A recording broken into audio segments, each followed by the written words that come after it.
Alright guys, so welcome back to a brand new video. Today's video, I'm going to be reviewing some headphones that have been requested by a lot of you actually. Today we are going to be looking at the House of Marley Liberate XLBT.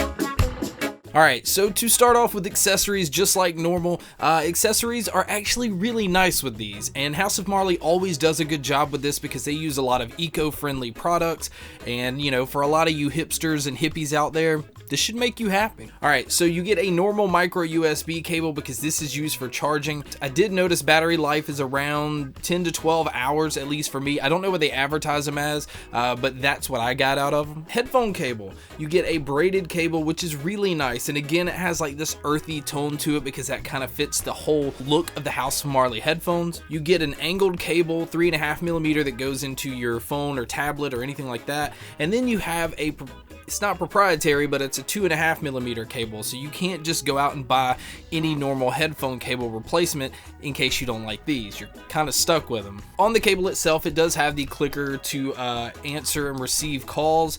It has a mic on the back, but again, these are wireless, so I don't really think this is as necessary as it is with most headphones. The carrying pouch is really nice. I like the material it's made out of. It's really sturdy. It will keep you from having any scratches. It's not going to keep from any damage. It's not anything extremely durable, but again, to throw in your bag, this will do a really good job at keeping your headphones protected. So on to the headphones themselves. Now I do want to start this off with, I do usually do a lot of research when I'm looking at headphones, and I noticed that with these headphones, these screws that are right up here have a tendency to get loose and fall out over time, and some people seem to experience that within 2 to 3 months.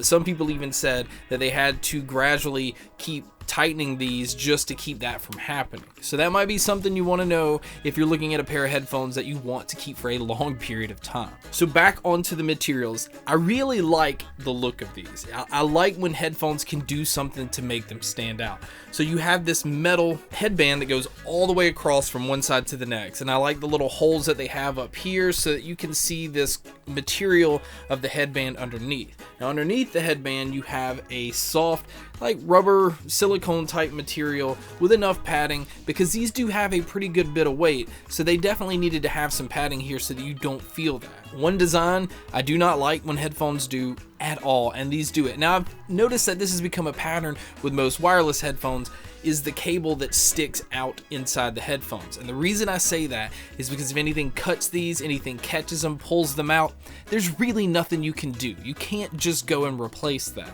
On the outside, you have a little wooden piece with the House of Marley logo here. Again, nice touch. It makes them have their own unique look, which I feel like headphones should do more of. Your left and right are marked on the inside part. Now these do fold down. You hear it click. Again, these hinges right here and the way that people say that these screws come out, that does concern me. All of your controls are on your right hand side. On the left hand side, the only thing that you have is your micro USB charging port. Now that's it. The right hand side gives you all of your controls. On the bottom right is your power button. You press and hold it to get it to turn on. It has little indicator lights right above the power button to let you know how much battery life you do have. Above that is your play, pause button, your answer the calls. Now this is also your Bluetooth pairing button. Now over to the side is where you have your track, skip, forward and backwards, volume up and down. One thing I didn't care for too much, and this is just personal preference because I do listen to music a lot of times in bed with my wife right next to me, these buttons are really clicky. I like things with the touch controls. There's some buttons that are really quiet. These just felt really cheap to me. And again, that's just personal preference. I didn't care for that. All right, so the ear cups. You have a leatherish material. Now to me from the photos, I thought these were going to be like extremely soft headphones. The ear pads were going to be great.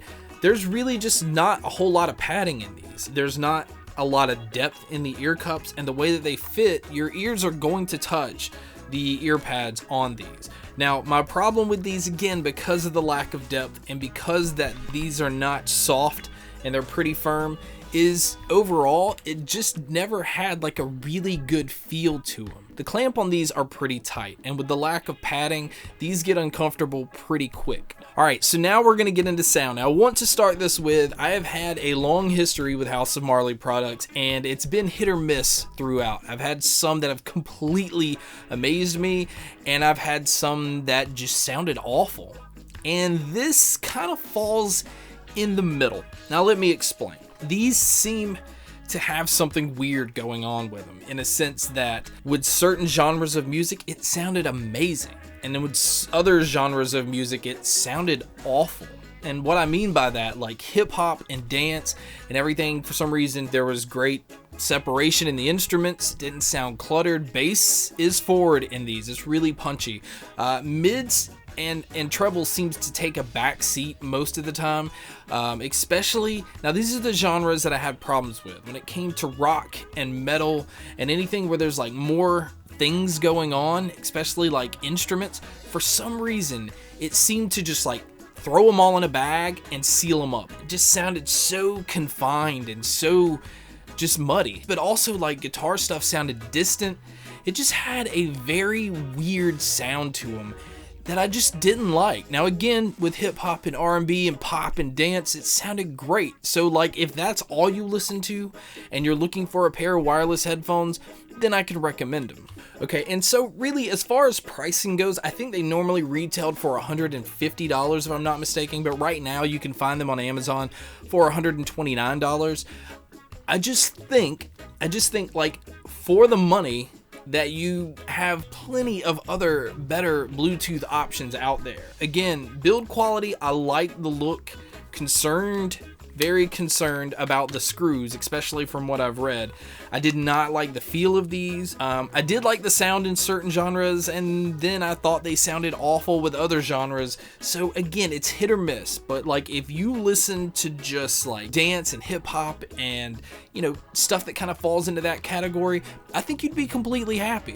But if you're someone like me that listens to absolutely everything and likes to venture off and try different kinds of music, this just is not going to make you happy at all. So you guys know, normally you don't hear a whole lot of negative as far as on headphones. I generally can find really good in headphones, and this just is not one of those things. So I hope you guys enjoyed this video. I really appreciate all the support. It's been incredible. You guys have been amazing. But thank you for checking out this video, and as always guys, make sure to stay tuned for more.